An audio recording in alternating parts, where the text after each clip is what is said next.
Bagian yang kelima dari kelas Enterprise Resource Planning atau ERP, kita lihat seperti apa sih karakteristik dari sebuah sistem ERP ya. Ini adalah ringkasannya saja, ada banyak karakteristiknya, tetapi kita ambil yang paling mudah yang bisa kita pahami ya.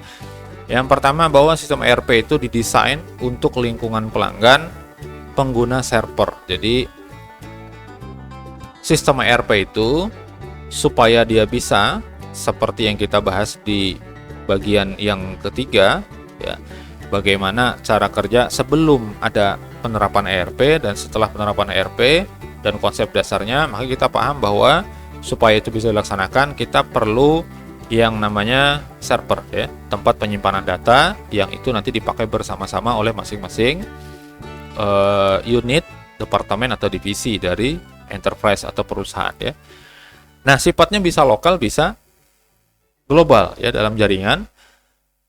Jadi misalnya kalau ada perusahaan kecil lah ya, dalam satu lingkup saja, dalam satu kantor seperti itu, nah itu bisa pakai lokal. Tapi kalau sudah dia luas sifatnya, ada cabangnya, misalnya di mana-mana, bahkan antar provinsi, antar pulau, antar negara bahkan misalnya ya, nah maka itu prinsipnya menggunakan server global ya. Saya mencontohkan misalnya, saya pernah berinteraksi langsung ya dan mengetahui langsung ada sebuah toko bangunan itu yang di kota Palangkaraya, ini ada 2 ya. Nah, saya datang ke toko yang satunya. Toko yang satunya saya tanya, yang ini barangnya ada apa enggak? Dijawab, barangnya secara fisik di situ tidak ada, tetapi dia cek di sistem, dia bilang barangnya ada di cabang Pak di sana, seperti itu. Nah, ini satu ya kasus nih. Nah, ini berarti dia sudah beda ruangan nih, beda komplek kayak gitu ya. Udah lumayan jauh tuh jaraknya. Oke, berikutnya saya pernah juga ke apotek. Nah, apotek ini punya cabang, bahkan di kota Palangkaraya itu 4-5 cabangnya mungkin. Nah, saya nyari sesuatu, nyari obat untuk sakit tenggorokan ya. Dipesankan oleh ibu saya, tolong carikan gitu. Kemudian saya datang ke apotek tersebut di jalan seberang rumah sakit. Oke, saya nggak sebutin ininya ya, namanya ya. Lalu saya cari situ, ternyata barangnya tidak ada. Lalu dia katakan, petugasnya katakan, ini obatnya ada di apotek kita yang di jalan ini sama yang di jalan itu, katanya begitu. Akhirnya saya datangin ke sana. Nah, seperti itu ya. Nah, ini sudah sifatnya global tuh. Karena dalam satu kota, yang paling mudah adalah kita bikin online saja kan, seperti itu ya. Nah, kemudian karakteristik dari sistem ERP itu memadukan sebagian besar proses bisnis. Kalau tidak bisa semuanya, maka sebagian besarnya itu masuk ke dalam sistem proses-prosesnya, termasuk proses produksi ya. Itu ketika mesin produksinya jalan, itu akan tercatat terus tuh ke dalam sistem. Ini mesin nih ngapain aja, berapa kali sudah melakukan melakukan kegiatannya si mesin itu tuh gitu ya, dan seterusnya. Kemudian memproses sebagian besar transaksi perusahaan, apapun bentuk transaksinya, baik itu transaksi keuangan maupun transaksi yang lain ya. Di antaranya misalnya kalau perusahaan itu menerapkan pencatatan kinerja misalnya, maka semuanya diproses. Transaksi itu proses penambahan dan pengurangan, itu seperti itu ya, manajemen data lah, pengolahan data. Nah, itu yang dimaksud dengan transaksi. Jadi bisa juga tuh, bukan hanya yang keuangan saja yang dimaksud dengan transaksi di situ.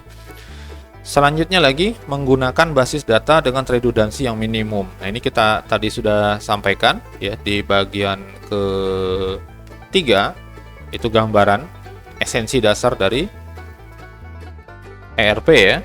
Nah, di situ database-nya tersimpan di terpusat di satu tempat dalam sebuah server.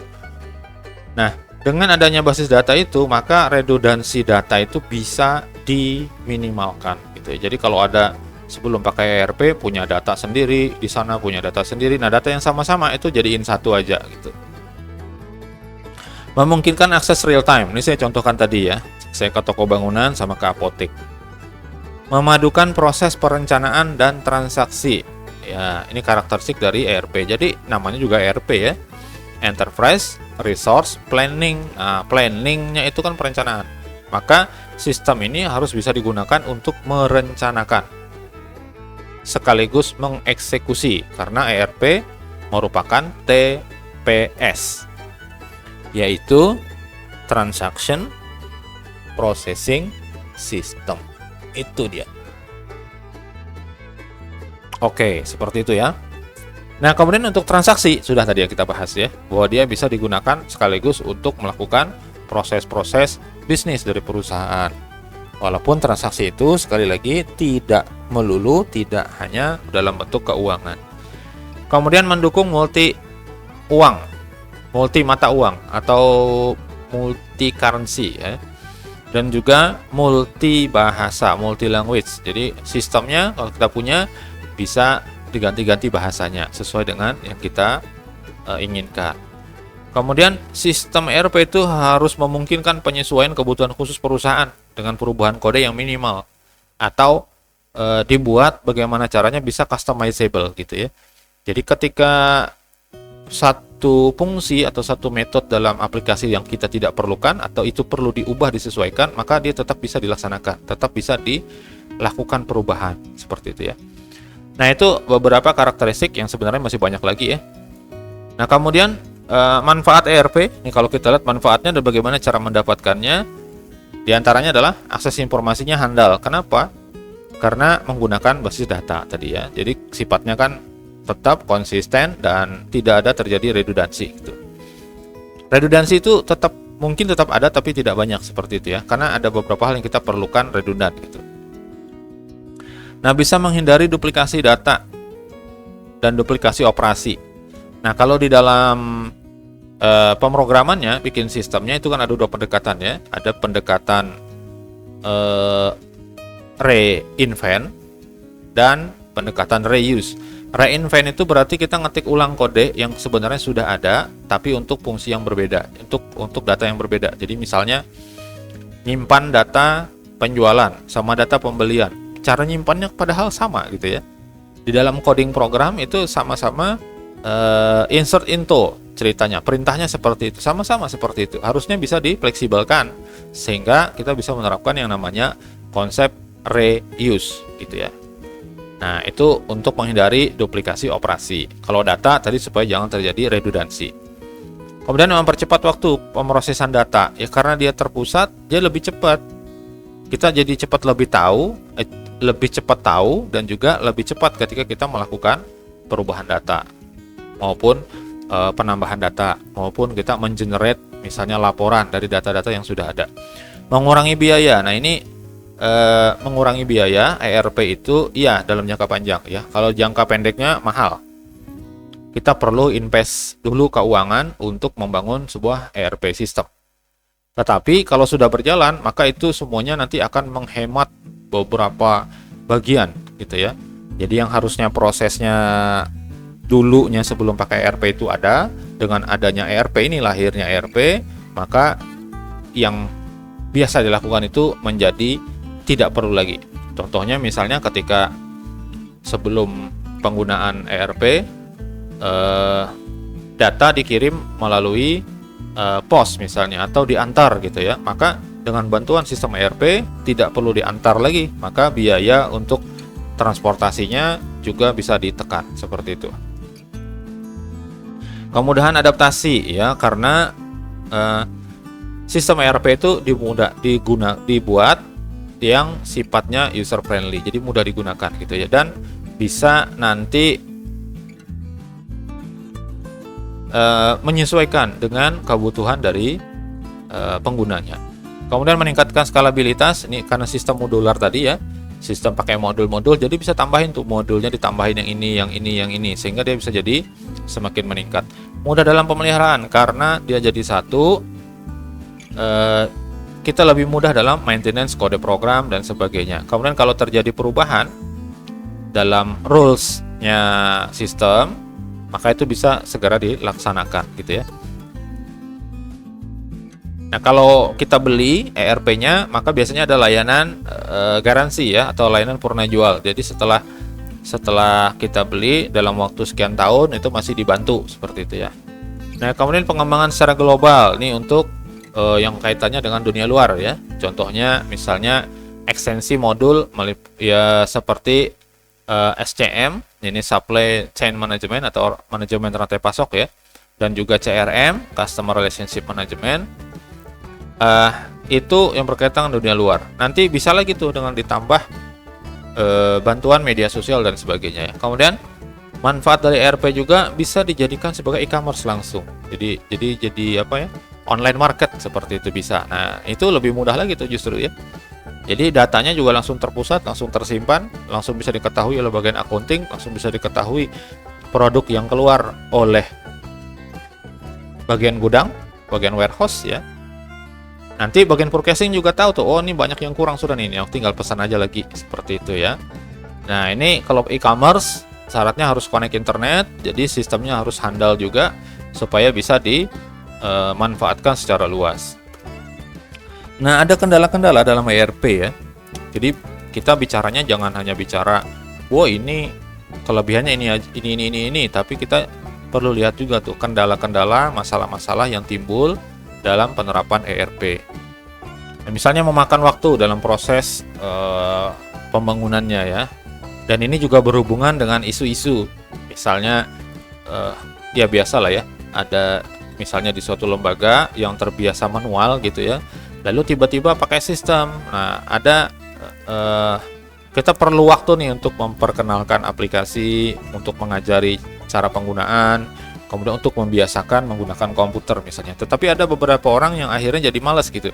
Kenapa? Karena dengan bantuan komputer pekerjaannya jadi lebih cepat selesai dan dia dituntut pekerjaan yang lain. Nah, ini kasus nih ya. Nah, itu termasuk isu yang sensitif tuh yang seperti itu. Kemudian ada keadaan politik ya, secara internal dan seterusnya. Kemudian mahal, ya betul. Dalam jangka pendek itu kita langsung mengeluarkan uang yang besar gitu ya. Tetapi ketika nanti berjalan sistem ERP itu, maka dia akan justru menghemat pembiayaan. Nah, kesesuaian modul ini kalau ngadakan sendiri itu bisa lebih sesuai dengan apa yang kita inginkan. Tetapi kalau kita menggunakan sistem ERP yang sudah jadi, maka ada hal-hal yang sebetulnya tidak sesuai dengan keadaan di enterprise-nya kita, di perusahaannya kita gitu ya.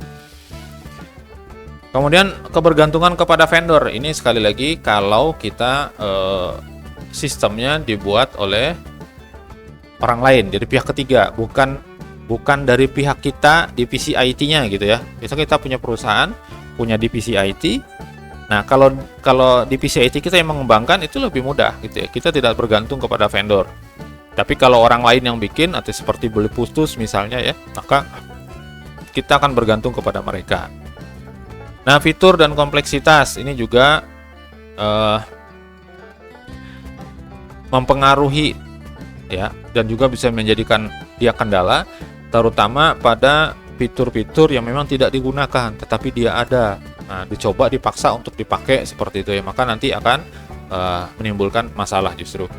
Kemudian skalabilitas dan kompatibilitas global. Nah, ini kalau misalnya mau main apa ya istilahnya, kalau zaman sekarang kan API ya, Application Programming Interface. Jadi kita bisa menggunakan data dari server orang lain gitu yang kita gunakan di kita. Ini biasanya pakai kerjasama ya. Misalnya nih sebuah e-commerce, sebuah market online itu dia bekerja sama dengan bank untuk pembayaran, untuk penerbitan kode virtual account misalnya untuk pembayaran pada bank tertentu yang apabila itu terjadi penjualan, dia melakukan pembelian, maka secara otomatis keluarlah nomor virtual account. Nah, virtual account-nya ini didapat dari bank. Nah, berarti ada kerjasama sama bank seperti itu ya. Nah, ini skalabilitas dan kompatibilitas global. Ada bagian yang mungkin nanti tidak cocok dengan sistem yang lain seperti itu ya. Nah, ini adalah beberapa kendala di dalam ERP. Kemudian pengembangan kemampuan. Ini ada sebuah jembatan itu ya, sebuah aplikasi yang menjembatani antar modul supaya dia bisa berfungsi secara maksimal ya. Tetapi itu menjadi kendala karena kadang-kadang ketidakkompatibelan, ya, ketidakcocokan dari karakter datanya, kemudian dari sisi usernya, orang-orang yang menggunakan juga mungkin perlu untuk dilatih secara intens seperti itu ya. Nah, itu menjadi kendala-kendala di dalam ERP ya. Oke, kalau ada pertanyaan silahkan ya. Bagian yang keenam, yaitu kita bahas tentang proses bisnis dan transformasi bisnis.